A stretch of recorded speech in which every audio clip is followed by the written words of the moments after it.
மௌத்திற்கு முன்பதாக நமக்கு நன்மைகள் கொண்டு சேர்க்கக்கூடியவற்றை இரண்டாவது என்னவென்று சொன்னால் வலதன் சாலிஹன் யதுஉ லஹு, அவருக்காக துஆ செய்யக்கூடிய நல்ல குழந்தை என்பதாக ஸல்லல்லாஹு அலைஹி வஸல்லம் கூறினார்கள். நாம் இறந்து விட்டோம் என்று சொன்னால் நமக்கு நன்மை கொண்டு வந்து சேர்க்கக்கூடியது இரண்டாவது என்று சொன்னால் வலதன் சாலிஹன் யதுஉ லஹு, நல்ல குழந்தைகள், சாலிஹான குழந்தை என்பதாக ஸல்லல்லாஹு அலைஹி வஸல்லம் சொன்னார்கள்.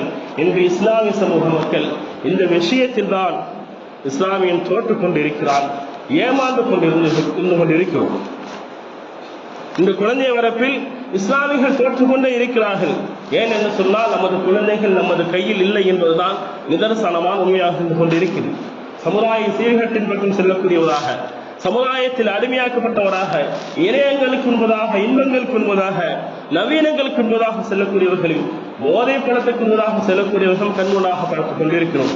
ஏதோ போதை பழக்கம் என்பது இளைய சமுதாயம் செய்து கொண்டிருக்குவதாக நினைத்துக் கொண்டிருக்கக்கூடிய இக்காலகட்டத்தில் குறிப்பிட்டு பார்த்தோம் என்று சொன்னால் 15 வயது என்பதை அதிகப்படியாக இருக்கு. அதற்கு உள்ளாகவே இருக்கக்கூடிய குழந்தைகள், சிறுவர்கள் போதைக்கு அடிமையாக்கப்பட்டவராக நம் சமூகத்தில் நாம் பார்த்துக் கொண்டிருக்கிறோம்.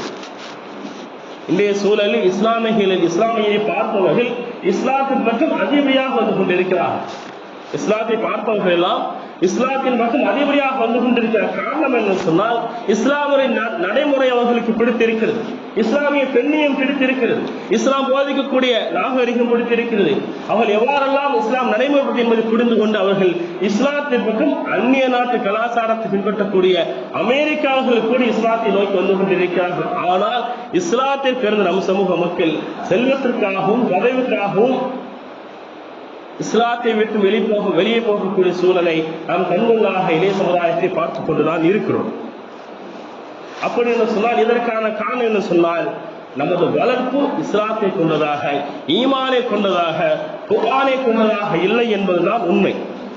நமது குழந்தைகளை நாம் இஸ்லாத்தை பிடிப்புள்ள குழந்தைகளாக, ஈமானை பிடிப்புள்ள குழந்தைகளாக வளர்க்காதன் விளைவுதான் அவர்கள் ஈமானை இழந்து கொண்டும் சென்று கொண்டிருக்கிறார்கள். இஸ்லாத்தில் இருந்து கொண்டு இஸ்லாம் அனுமதிக்காதவற்றை நாகரிகங்கள் என்று பெயரால் போதை என்பதாக அவர்கள் செய்து கொண்டிருக்கக்கூடிய சூழலை நாம் பார்த்துக் கொண்டு இருக்கிறோம். அப்படி சொன்னால் காரணம் நாம் பணத்தை நோக்கமாக கொண்டு குழந்தைகளை வளர்த்துக் கொண்டிருக்கிறோம். பணத்தை நோக்கமாக கொண்டு படிக்கக்கூடிய நேரத்திலேயே இந்த கல்வி படித்தால் எவ்வளவு சம்பளம் கிடைக்கும் என்பதாக அவர்கள் மனங்களை ஏற்றக்கூடிய நேரத்தில் அதை பிடிக்கக்கூடிய குழந்தைகள். அப்படி என்று சொன்னால் இங்கே சென்றால் இவ்வளவு கிடைக்கும், இங்கே சென்றால் எனக்கு என்பதாக செல்லக்கூடிய குழந்தைகள் நம்மை விட்டும் கை விட்டும் சென்று கொண்டது. அப்படின்னு சொன்னால் குழந்தைகளை மறுமையை நோக்கம் கொண்டவராக கொண்டு வளர்க்க வேண்டும். இஸ்லாத்தினுடைய அடிப்படை விஷயங்களை போதிக்க வேண்டும். முதலாவதாக கலாச்சாரத்தை நமது குழந்தைகளுக்கு போதிக்க வேண்டும். வாழ்வின் அனைத்து முறைகளும் இஸ்லாம் எப்படி சொல்லி தந்திருக்க என்பதையாக போதிக்க வேண்டும். அதற்கு நாம் முதலாவதாக கலாச்சாரத்தின் பிடிப்பில் நடந்து கொள்ள வேண்டும். இது எல்லாம் மாரசாக்கள் சொல்லிப்படக்கூடிய விஷயம் அல்ல. ஏதோ 1 மணி நேரம் மாரசாக்கு அனுப்பிட்டு என்பதாக கடமையை நிறைவேற்றிக் கொண்டு செல்ல முடியாது. மாறாக நாம் நமது குழந்தைகளுக்கு மத்தியிலே கலாச்சாரத்தை பிடிப்பவராக நடக்க வேண்டும். ஹலால் ஹராமை பேணி நாம் நடந்தோம் என்று சொன்னால் நம்மை பார்க்கக்கூடிய குழந்தை அவ்வாறாக நடக்கும்.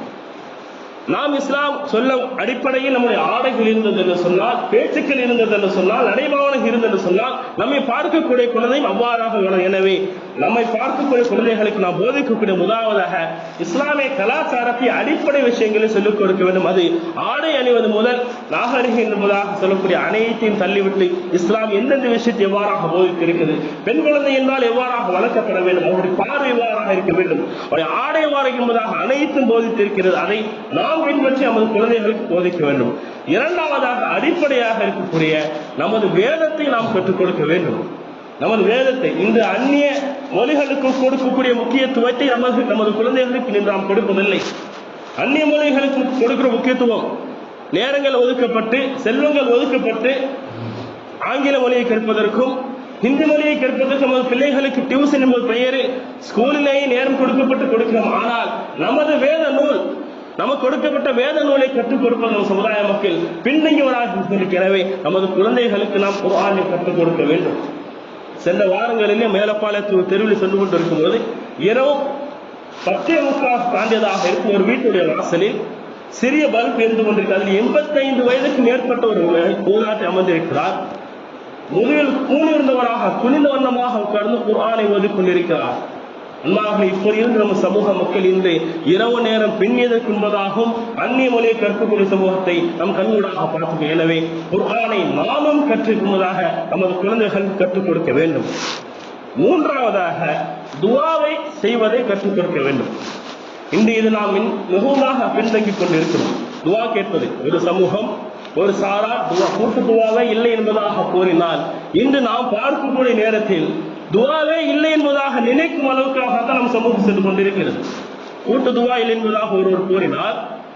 இன்று தொழுகை முடிந்திருக்கும்போதாக சமுதாய மக்களை பார்த்தோம் என்று சொன்னால், ஏதோ தொழுகை முடிந்திருக்கும்போதாக துஆ என்பதை இல்லை என்பதாக தோன்றும் அளவுக்காக நம்ம சமுதாய மக்கள் சென்று கொண்டிருக்கிறார்கள். தொழுகை முடிந்த அடுத்த கணம் மக்கள் விருந்து செல்லக்கூடிய பார்த்துக் கொண்டிருக்கிறோம். வியாபாரத்திற்கும் செல்லக்கூடியவர்கள் அல்லாஹ்விடத்தில் கையேந்து விட்டு சென்றோம் சொன்னால் நிச்சயமாக அல்லாஹ் தஆலா அந்த பரக்கத்தை தருவார். செல்வதற்கான காரணங்கள் என்ன சொன்னால், நாம் உழைக்க வேண்டும் என்பதற்காக செல்கிறோம். ஆனால் அதற்கு முன்பதாக அல்லாஹ்விடத்தில் கையேந்து கேட்க வேண்டும். அல்லாஹை தொழுவதற்காக நேரம் ஒதுக்கி வந்தவர்கள் அதற்கு முன்பதாக நமது தேவைகளை கேட்டோம் என்று சொன்னால் ஆரோக்கியத்தை கேட்க வேண்டும், பொருளாதாரத்தில் வழக்கத்தை கேட்டோம் சொன்னால் நிச்சயமாக அல்லாஹ் தரக்கூடியதாக இருக்கிறார். ஆனால் அதற்கு நேரமற்றவராக தொழுகை முடிந்தவர் அடுத்த கனவை செல்லக்கூடாது என்று எனவே துஆவை நாம் கற்றுக்கொள்ள வேண்டும் என்பதாக நமது குழந்தைகளை கற்றுக் கொடுத்தால்தான் நாம் இறந்ததற்கு முன்பதாகவும் நமக்கு துஆ செய்யக்கூடிய குழந்தை நாம் உருவாக்க முடியும். அன்பானவர்களை, இதையெல்லாம் முதலில் நாம் செய்ய வேண்டும். துஆக்களை செய்ய வேண்டும், துஆ செய்வதை கற்றுக் கொடுக்க வேண்டும். குர்ஆனை நாம் ஓத வேண்டும், குர்ஆன் ஓதுவதை குழந்தைகளை கற்றுக்கொள்ள வேண்டும். கலாச்சார ரீதியான செயல்பாடுகளை நாம் சரியாக செயல்படுத்த வேண்டும். ஆடை முதல் உணவு முதல் அனைத்து செயல்களையும் நாம் சரியாக செய்துவிட்டு நமது குழந்தைகளுக்கு கற்றுக் கொடுக்க வேண்டும். அதை பார்க்கக்கூடிய குழந்தைகள் நிச்சயமாக நமது பின்பதாக நின்று தொழுவார்கள், நமக்கு பின்பதாக இஸ்லாத்தின் அடிப்படையை வாழ்வார்கள். இதற்கு உதாரணமாக சொல்வதாக இருந்தால், சென்ற மாதத்திலே காசாவிலே ஒரு தாக்குதல் ஏற்பட்டது. அதிலே அதிகப்படியான மக்கள் வஃபாத்தானார்கள். தொடர்படியாக நடந்து கொண்டுதான் இருக்கிறது. சென்ற மாதத்திலே ஒரு தாக்குதல் ஏற்பட்ட போது ஒரு தந்தை இறந்து கிடக்கிறார். அதை பார்க்கக்கூடிய குழந்தை, ஒரு மகன் 12 வயது இருக்கும். அந்த குழந்தை அந்த தந்தையினுடைய முகத்தை பார்த்து அழுது கொண்டிருக்கிறார். சில வார்த்தைகளை கூறி அழுது கொண்டே இருக்கிறார். இந்த வார்த்தை நாம் பார்த்தோம் என்று சொன்னால், நமது குழந்தைகளாக இருந்தால், நமது பிடிப்பில் வளர்ந்த குழந்தைகளாக இருந்தால் சொல்லக்கூடிய வார்த்தை எதுவாக இருக்கும் என்று சொன்னால், தந்தை இறந்து விட்டீர்களே, இதற்கு முன்பதாக நீங்கள் எங்களுக்கு யார் உணவளிப்பது, இதற்கு முன்பதாக எங்களுக்கு யார் பராமரிப்பது, இதற்கு முன்பதாக எங்களுக்கு யார் ஸ்கூல் ஃபீஸ் கட்டுவது, காலேஜ் படிக்கும் போதாக இப்படியாக கூறிதான் நமது குழந்தைகள் அழுதிருக்கும். ஆனால் அந்த குழந்தைக்குரிய வார்த்தையாக பார்க்க வேண்டும். பார்க்கக்கூடிய நேரத்தில் கண்கள் எல்லாம் கலங்கியது. அந்த குழந்தைக்குரிய வார்த்தை, மன் ஐகத சொலாத்தல் ஃபஜ்ர் யா அபி, மன் ஐகத சொலாத்தல் ஃபஜ்ர் யா அபி, என் தந்தையே, யார் என்னை இதற்கு பின்பதாக மஜ்தலூஹுக்கு எழுப்புவார்கள் என்பதாக சொல்லிக்கொண்டே இருக்கிறோம். இதற்கு பின்பதாக என்னை மஜ்தலூஹுக்கு யார் எழுப்புவார்கள் என்பதாக திரும்ப சொல்லிக்கொண்டே இருக்கிறார்கள். சற்று சிந்தித்து பார்க்க வேண்டும். இப்படியாக அவர் அந்த குழந்தையை வளர்த்திருக்கிறார். அந்த குழந்தை இஸ்லாத்தில் வெளியதாக இருந்ததல்ல.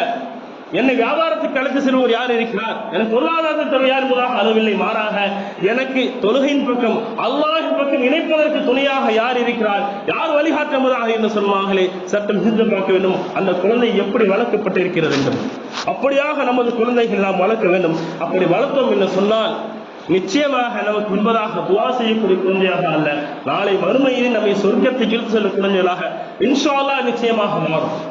அப்படியாக நமது குழந்தைகள் வளர்ப்பது சொன்னால்